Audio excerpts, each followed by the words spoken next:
Hi everyone, this is Shammy. Welcome to my channel, and today we are discussing LinkedIn etiquettes. LinkedIn is professional and huge, so we have decided to split this video into two different videos, do's and don'ts. Today we are discussing do's only.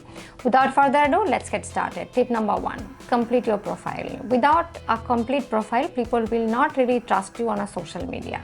It's a social media and people want to socialize with you, so complete your profile as much as possible. Tip number 2, have a professional headshot. I see a lot of people, they put profile picture on Instagram and Facebook, and the same picture, similar kind of a picture they post on LinkedIn.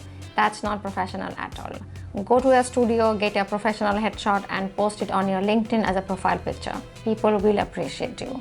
Tip number 3, connect with the people you know.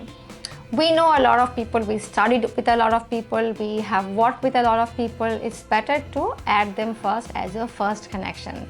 People will accept you because they already know you in person. Tip number 4 is respond politely. Sometimes some people add us and we don't want to add them into our network. That's okay, that's totally fine, it's your personal choice. But respond them politely, and it's just not on LinkedIn, it's on any social media, even a general basic etiquette, human etiquettes that or human decency to respond people politely. Tip number 5, say thank you and please frequently. Again, it's a general human decency to say please and thank you politely. On LinkedIn, there are a lot of people will message us and or you will message them. And after every message, you should say thank you and please more frequently than you generally do. Tip number 6, keep updates professional and interesting. You have to understand that why people will look into your social media, or people will look into your profile, or they will react to your shares. You have to make it professional and interesting. Without interesting content, people will not be really interested in your content. Tip number 7, personalized connection request.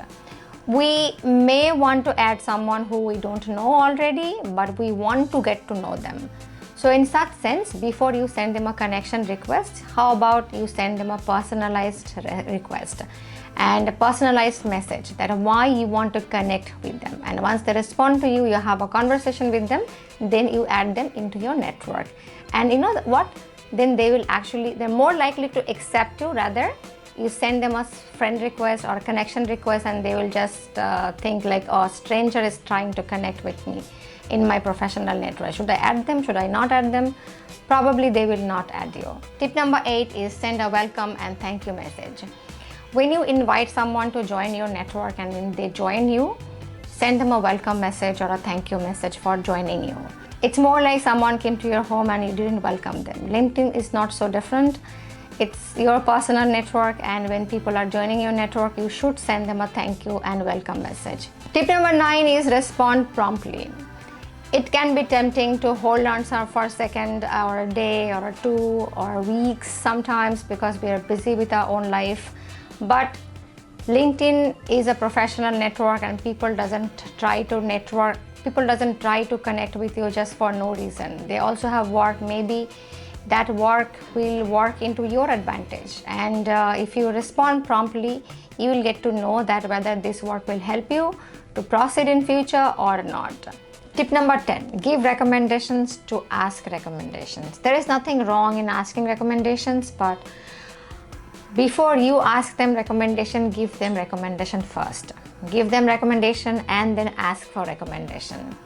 They will think like, wow, he has or she has, they have given me a recommendation and I probably owe them now.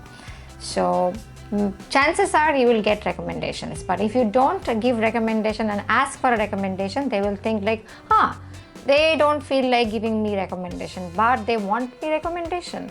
No, I don't want to give them recommendations. So the chances are low for you to get a recommendation. Tip number 11, personalized recommendation request.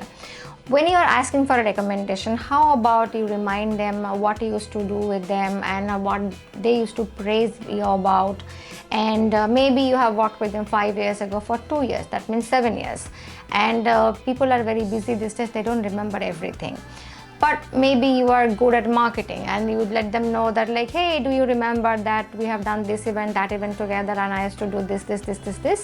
Then in a glance, they will remember what you used to do and what is your expertise level and what is your primary expertise, and then what will happen? They will be able to recommend you confidently, and when they do it confidently, it shows, it reflects on your profile. Tip number 12, be honest. We all have experienced this. We all have a peer on LinkedIn who has elaborated their past roles in a way that it was big, with a lot of skepticism, and when we read them, we know that they are actually lying. They are not honest. So what happens here, when people understand that this person is not honest, this person has something to hide, they will not really trust you. You have a professional network, you want to expand your professional network, you want to do good in your professional life. So how about you be honest? And there's no shame in doing a small task on a small role, because everybody starts with a small role and then they end up in a bigger role. We don't get to be a CEO on day one. It takes years after years to do that. We join as an intern or an executive, and it's okay to be an executive, it's okay to be an intern. You don't have to be shameful about it, so be honest. Tip number 13 is participate. You are on a social media, you are on a social network, and you have peers in your social network, and they share a lot of things. And there are a lot of participants who are like ghost participants. They don't do literally anything. I think I am in that zone. I am a person who are not very active on social media, particularly on LinkedIn. I will try to be better, but I don't really participate on anything. Don't be me, don't be that person who does not participate on anything. When your peers are achieving something, they are sharing on your social network, congratulate them, support them, contribute to that achievement, and you will feel like, happiness expands when we share with other people. So they are sharing a good story, they are sharing their success, so be a part of that success. Tip number 14, use video.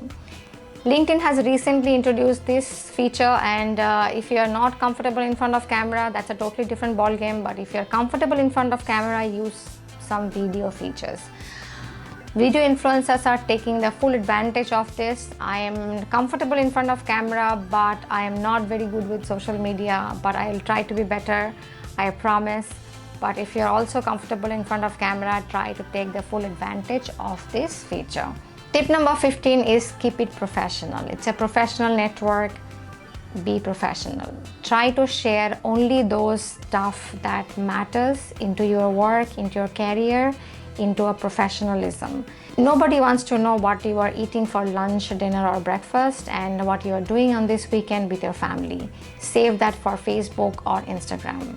That's all we have for you today, and thank you so much for watching our video. Next video will be don'ts, so don't miss it. And thank you so much once again. See you in the next video.